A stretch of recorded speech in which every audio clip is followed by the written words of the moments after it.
BC dropped their COVID vaccine mandate for healthcare workers last Sunday, as was announced by Public Health Officer Bonnie Henry. However, I spoke with Ben Turner, president of the Canadian Society for Science and Ethics in Medicine, and in his words, it is far too early to celebrate. Turner holds a master's degree in healthcare ethics. While the announcement from Henry is good news, there are several problems, according to Dr. Turner, a former surgeon in BC. It remains uncertain whether workers will be rehired. The provincial health officer has no control over hiring decisions, except to exclude a large group of people during a prolonged declared emergency. Hiring is managed by health authorities. Bonnie Henry can say that workers are welcome to reapply for their jobs, but she has no power to reinstate them, even if she wanted to. The situation for these essential healthcare workers is dire. A 3-year absence from relevant work poses a significant barrier to rehiring or maintaining a license. Those who worked in other regions without such mandates can account for their time.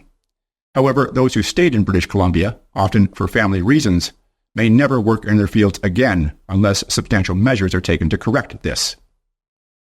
Under BC's Health Professions and Occupations Act, established by Bill 36, a provincial registry of private health information for hospital workers was created.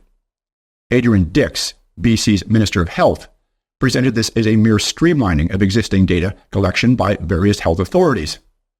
This is misleading. There is a significant difference between having one's health information held by an employer and having it held by the government due to one's place of work. While the former is common in the medical field, the latter is unprecedented. This raises concerns about the still ongoing automatic collection of personal health information in BC.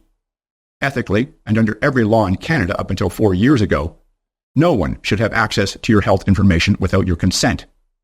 Consent can be presumed for those directly involved in your medical care, but not for others or for different purposes.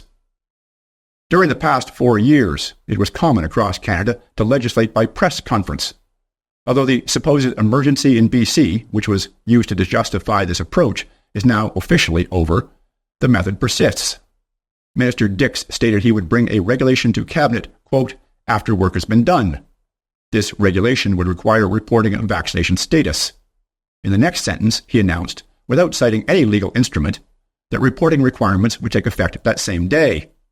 This is not how law is made in any country that respects legal process.